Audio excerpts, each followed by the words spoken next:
कुंद कुंद भगवंत 122वीं कारिका में कहते हैं, परलोक फिर कैसे सुधरेगा जब संसार के बीजों का ही बपन चल रहा है निरंतर, तो कैसे सुधरेगा परलोक। हे विज्ञात्मन, तेरी तंद्रा को तुझे तोड़ना होगा। उन गंधहीन पुष्पों में मत अटक जो देखने में बड़े सुंदर हैं, किंपाक फल की तरह, जो आकर्षित हैं, तुझे बार बार आकर्षित करते हैं। चिकना, अरे भक्तों, चिकना थोबड़ा किसी दिन का नहीं होता, ध्यान रखना।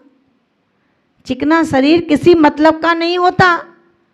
अगर चिकनाहट से ही तुम्हें आकर्षण है तो बकरी की उस मैगनी को देखो कितनी चिकनी है। चिकनापन जिस पर आप लुभाते हैं। हर नींव का पत्थर चिकना नहीं है, बदसूरत है, स्खलित है, टूटा है, लेकिन फिर भी इमारत को मजबूती से थामे हुआ है।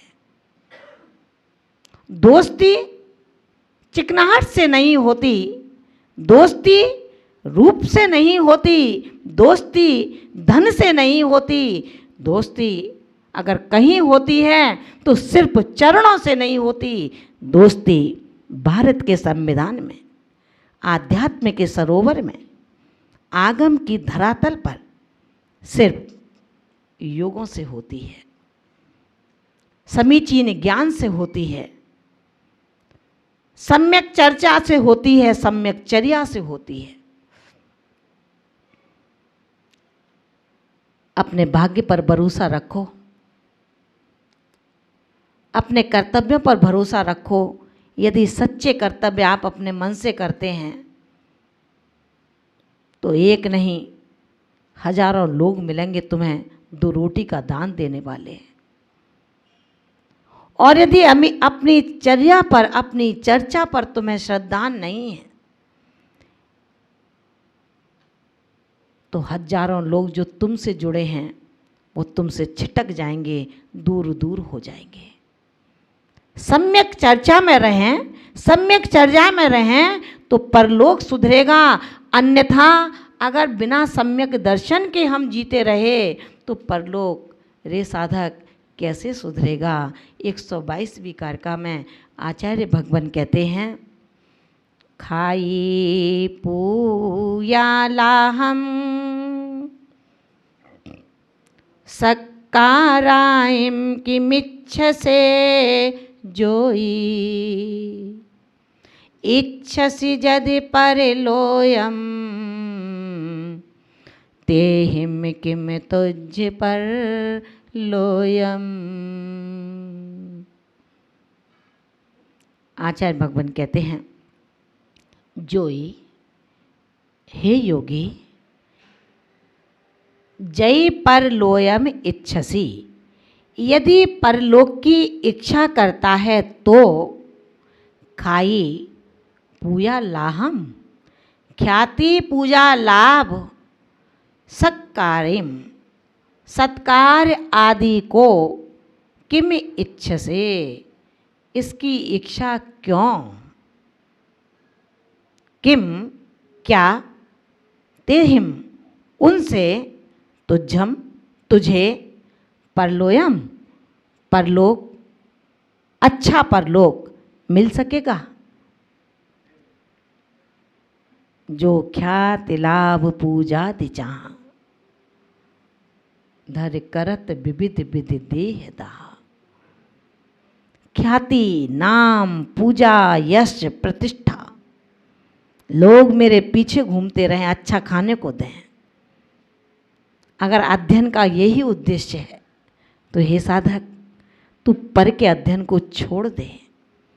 जो तेरी लिप्साओं को जन्म देते हों, तेरी गृद्धताओं को बढ़ाते हों, मित्रता को बढ़ाने का हौसला तो रख, लेकिन ऐसा मित्र बना जो तेरे चोले में रंग जाए। इतनी ताकत रख, अपने चोले में उसको परिवर्तित करने का तेरे अंदर यदि साहस है तो जरूर तू उसकी मित्रता कर जो तेरे योग्य नहीं है। और यदि उसके निमित्त से तेरे अंदर अगर कहीं कोई भी शिथिलता पनप रही हो तो सच कहते हैं, हे मित्रों, हे साधिकाओं, मत करना ऐसी मित्रता जो तुम्हारे इस चोले को कलंकित कर जाए। याद है ना, माँ ने कहा बेटे से, बेटा अच्छे कार्य करो, अच्छे वस्त्र पहने हो, ये वस्त्र अगर दाग युक्त हो गए तो अच्छे नहीं लगेंगे। बेटे ने कहा, माँ चिंता ना करो, दाग तो छूट जाते हैं। माँ ने कहा, बेटा कोई दाग ऐसा होता है जो छूटता नहीं है।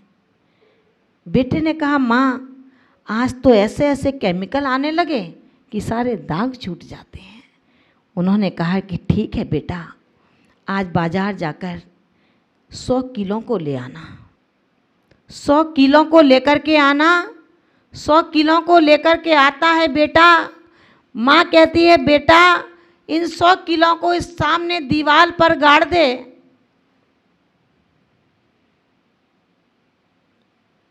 बेटा कहता है, माँ दीवार पर गाड़ दूं?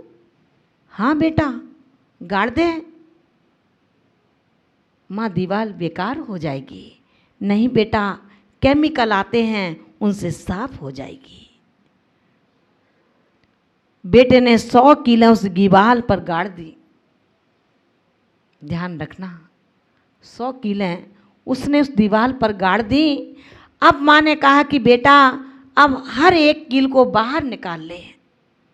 हर एक कील को बेटा बाहर निकाल लेता है। दीवार अच्छी है ना? दीवार सही है ना? गड्ढे तो नहीं हुए हैं?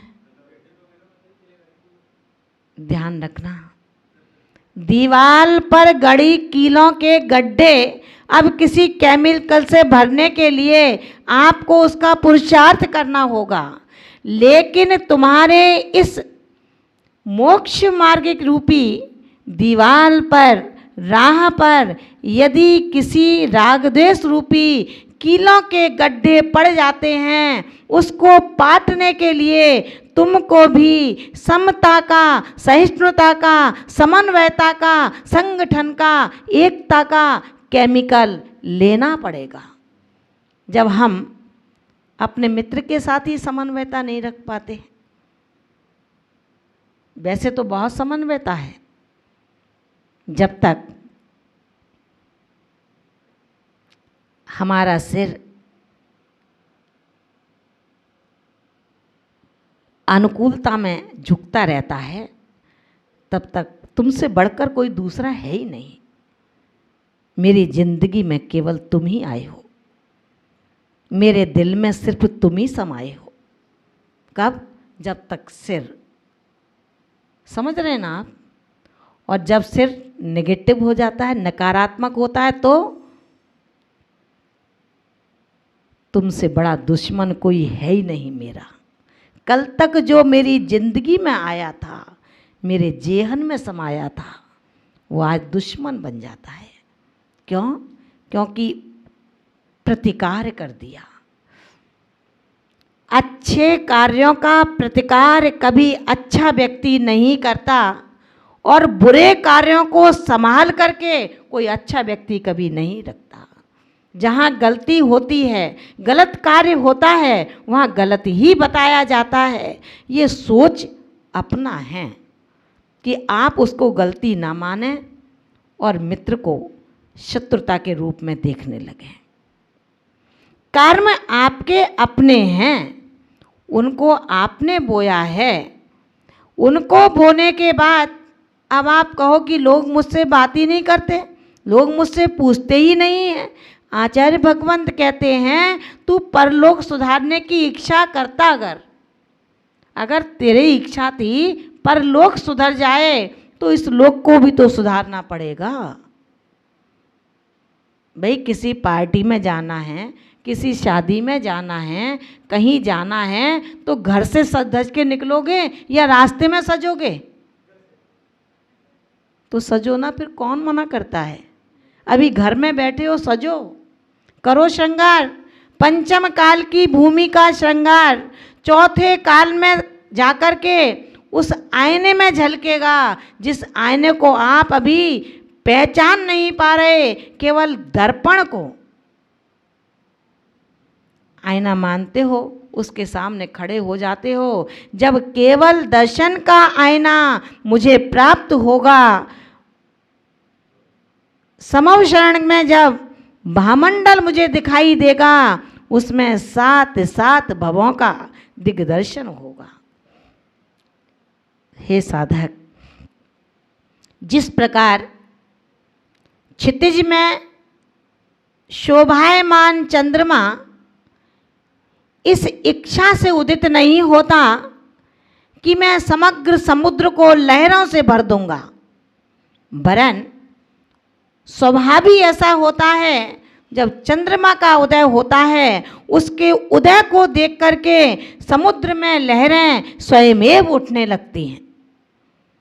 निर्गंत योगीराज जब अपने नगर में, शहर में आते हैं तो मुमुक्षु आत्मशोधार्थी जिसने सम्यक दर्शन प्राप्त करने का मन बना लिया है, अपनी आदि व्याधि को हरने के लिए संकल्पित हो गया है, देह और देही की भिन्नता को जान लिया है, पर क्या है स्व क्या है पहचान लिया है। अब वो इसलिए नहीं आता कि मैं मंदिर में जा रहा हूँ, लोगों से कहूँगा कि मैं पहले अभिषेक का धनी हूँ, तू भी उद्यम कर।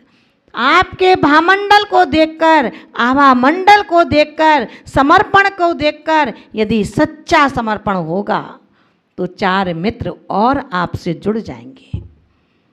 और यदि ख्याति लाभ पूजा की इच्छा से हम अपने स्वभाव को पल पल पर परिवर्तित करना चाहें, अपने आए हंस गए, दूसरों के आए तो मुंह उतार लिया, अपरिचित आया अपना बनाना है तो हंस लिए, और यदि कोई बात उसने अपने प्रतिकूल कह दी तो उससे संबंध तोड़ दिए। आचार्य भगवंत कहते हैं इच्छा रहित योगी के गुणों का स्वभाव ही उनका जग में प्रसिद्धि आदर पूजा करवा देता है। सूर्य का उदय होगा तो भैया अंधकार होगा या प्रकाश होगा? सूर्य का उदय होगा तो प्रकाश ही फैलेगा। पुष्प यदि सभा के बीच में आएगा तो सुगंधि फैलाएगा। इसी तरह से निर्मल सम्यक गुण सहित साधु जब परलोक जाएगा तो इसमें कोई संशय नहीं है, उसके कारण समग्र लोक सुधर जाएगा। तीर्थंकर का जब जन्म होता है तो केवल घर में ही अमन चैन नहीं होता, वरन तीनों लोकों में चैन की वंशी बसती है। जो दुखों की खदान है, एक क्षण को सुख नहीं है, ऐसे नरक वास में भी क्षण भर के लिए उन नारकियों को सुख का एहसास हो जाया करता है। इसलिए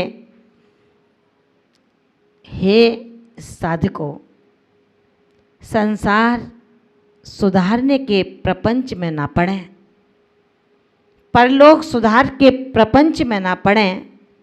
ख्याति लाभ पूजा को इष्ट मानता हुआ परलोक सुधारने से कुछ भी नहीं होगा, वरन यह लोक भी बिगड़ जाएगा और परलोक तो बिगड़ा हुआ है ही। जब फटे कपड़े घर में ही पहन के निकल रहा है तो बाहर जाके साबुत तो नहीं हो जाएंगे, फटे के फटे ही रहेंगे। जो फटा है उसको सी देना। सिए को फाड़ना कोई बुद्धिमानी नहीं है, वरन जो फटा है उसको सिल देता है। जहाँ दो मन हैं वहाँ एक कर देता है, वो विद्वान कहलाता है, वो आत्मा शोधार्थी आत्मा कहलाता है। एक परिवार में और 10 चूल्हे बन जाएं तो कौन सी बड़ी बात है।